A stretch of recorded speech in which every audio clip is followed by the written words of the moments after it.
You know, miraculous things can occur in the unlikeliest of places. Case in point, the corner of routes 14 and 18 in the town of Whitman, where you'll find a very special parking lot. Now, we're not talking about the double-stack Baconator special on this side or the back-to-school pencil pouch deals on this side. No, this ordinary-looking parking lot is the sacred site of a truly wondrous occurrence some 80 years ago, the birthplace of the chocolate chip cookie. The Toll House restaurant in Whitman was known far and wide. The Kennedys visited there, actors and actresses. Sadly, the restaurant burned to the ground in 1984, but owner Ruth Wakefield left a lasting gift to the world. Ruth made her first cookie by using an ice pick on a giant 25-pound block of chocolate in the kitchen and just chipped off little pieces to try it in the cookie. And it worked. I brought you the cookies. Former Whitman State Rep Kathy Teehan has celebrated Wakefield's achievement with a children's book, The Cookie Loved Round the World. You have given a lot to the world, and it's pure happiness. Whitmanites are justifiably proud of their contribution to the betterment of life on Earth. It was a monumental event for the world, not just Whitman or the country, for the world. So I want to take you to an undisclosed location to show you something. Richard Rosen, a local realtor, shows us a giant cookie fabricated for the 75th anniversary a few years ago. He has a hard time imagining a world without Ruth Wakefield's wondrous creation. It would be a horrible place if we didn't have chocolate chip cookies. It's got to be everybody's favorite cookie. Personal favorites are nothing if not an emotional thing. I discovered it kind of at the end of college when I was going through a rough time. In the slipstream. It was like a life raft to me. Writer and musician Ryan Walsh had fallen under the spell of Astral Weeks, Van Morrison's mystical acoustic masterpiece from 1968. On the back of the LP, a poem by the Belfast-born singer. I mentioned Cambridge, Port, Hyannis, and Cape Cod. I thought, well, these must also be places in Ireland because, you know, it literally doesn't make sense that he would be here. But he was. Turns out Van Morrison spent a crucial creative year in the Boston area. What resulted was an album that routinely shows up on best-of-all-time lists.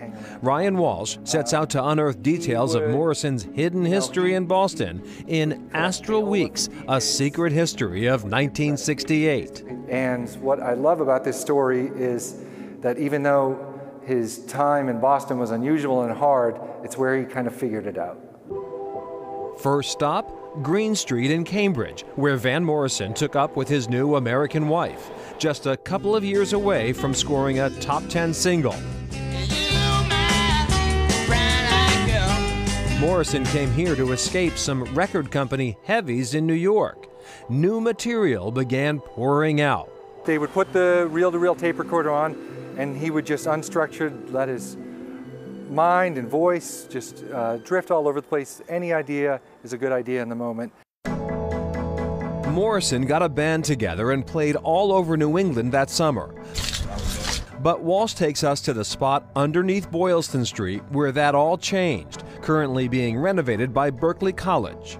We're 2 floors down into a very echoey basement on Boylston Street. In this room was a club called the Catacombs, and Van Morrison played a series of concerts here in August 1968 that birthed the sound of Astral Weeks.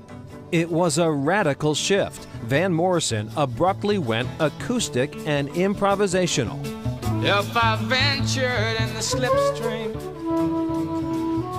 between the viaducts of your dream. John Payne of Brookline sat in with Morrison at the Catacombs. One song was all it took to know he was in the presence of a very special talent. He really heard every note I played. He listened to every note I played, and that would affect his phrasing even. At the end of the first song, I went like, wow, this is something. Payne would be the only Boston musician to end up on the album. The release of Astral Weeks was met with a curious apathy.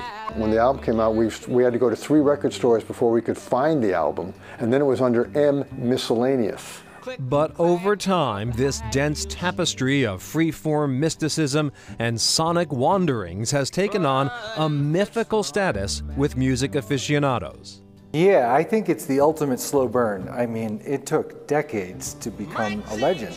That's the magic of the whole album. Nothing about the process of making it suggested this was going to be a masterpiece. It's kind of chaos front to back. It's almost like if you painted a masterpiece in the middle of a riot. Like it doesn't make sense.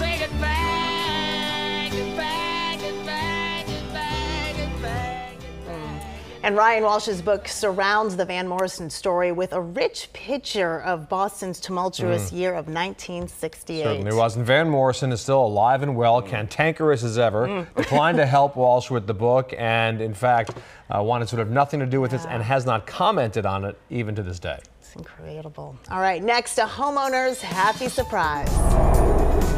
I just found out I was at Hopper House the other day when you guys had reached out to me.